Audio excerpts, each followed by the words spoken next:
સફર લાંબી છે પણ ટૂંકમાં વાત કરું છું. માતાજીના દર્શન કરીને અમે સામાન ગાડીમાં મૂક્યો અને નીકળી ગયા અમે હિથ્રો એરપોર્ટ ઉપર.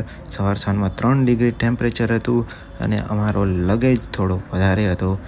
લગેજ સબમિટ કરાવ્યો અને બોર્ડિંગ પાસ લીધો અને સીધા જ અંદરની થોડી સેલ્ફીઓ લીધી અને પછી અંદર વેઇટિંગ એરિયામાં ગયા અને ત્યાં જઈને ઇન્ડિયા ફોન કર્યો અને થોડી સેલ્ફીઓ લીધી અને જણાવી દીધું ઇન્ડિયા કે અમે હવે બસ બોર્ડિંગ માટે બેઠા છીએ, વેઇટિંગ કરી રહ્યા છીએ.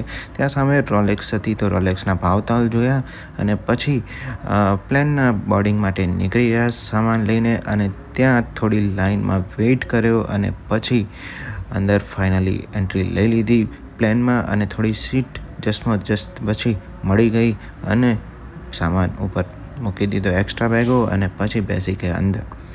અને આમ જેમ ફ્લાઇટની જે પડછાયો છે અને નજારો માણ્યો અને પછી જે પાર્કિંગમાં હતો એનો વિચાર કર્યો કે આપણું પણ એક દિવસ પ્લાન હશે અને વિચાર માંડી પાડ્યો અને જે ફ્લાઇટમાં બેઠા હતા ત્યાં થોડી મૂવીના ઓપ્શન જોઈ લીધા અને ત્યાં જે મનગમતી મૂવી હતી નહીં. પછી નામ બી ઇફેક્ટ જોઈ નથી તો એ પ્લે કરી થોડું જોઈને સૂઈ ગયા અને નાસ્તો જે બકવાસ આવે છે એર ઇન્ડિયામાં થોડો ઘણો ઇડલી ખાધીને બાકી મૂકીને ચા કોફી ઊંઘ ઉડાડી દીધી અને પછી થોડી મસ્તી કરી અને પાછા સૂઈ ગયા અને પછી પહોંચી ગયા અમે દિલ્હી એરપોર્ટ ઉપર. દિલ્હી એરપોર્ટનો બેડ એક્સપિરિયન્સ. ફરીથી ઇન્ડિયા આવ્યા ત્યારે ઇમિગ્રેશનનો જે ખરાબ એક્સપિરિયન્સ.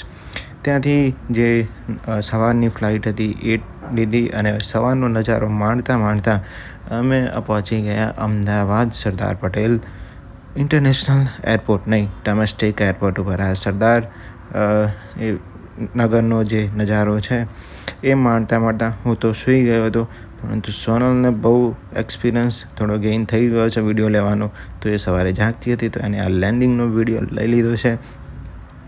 અને બહુ મસ્ત નજારો જ્યારે ફ્લાઇટ લેન્ડ થાય ત્યારે આવી રીતે પાંખ્યા ખોલી જાય છે અને પછી જે બસમાં આપણે લગેજ લેવા માટે ટર્મિનલ 1 ઉપર જવાનું હતું ત્યાં પહોંચ્યા અને ત્યાં જઈને અમારો જે લગેજ હતો એ થોડો લીધો અને ત્યાંથી ગાડીમાં લોડ કરીને સીધા પહોંચી ગયા ઘરે. અમદાવાદનો ટ્રાફિક તબાહ છે, પબ્લિક જબરજસ્ત ડ્રાઇવિંગ કરી રહી છે. ઘરે પહોંચ્યા તો સાસુમાએ વહુનું સ્વાગત કરવા માટે તૈયારી કરી રાખી હતી. કંકુ ચાંદલા કર્યા પછી એના પછી જે સ્વાગત વિધિ હતી તો એમાં આરતી ઉતારી.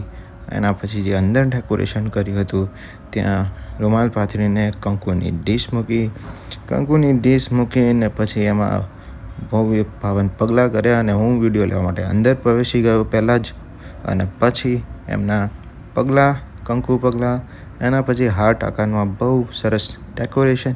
પછી સ્ટેપ એક પગલાં ભરતા વહુ રાણી પહોંચી ગયા ભગવાનની મંદિર આગળ અને ત્યાં ભગવાનના આશીર્વાદ લીધા. એના પછી મમ્મીએ કેક લાવ્યા હતા તો કેક કટિંગનો પ્રોગ્રામ થોડો ડિલે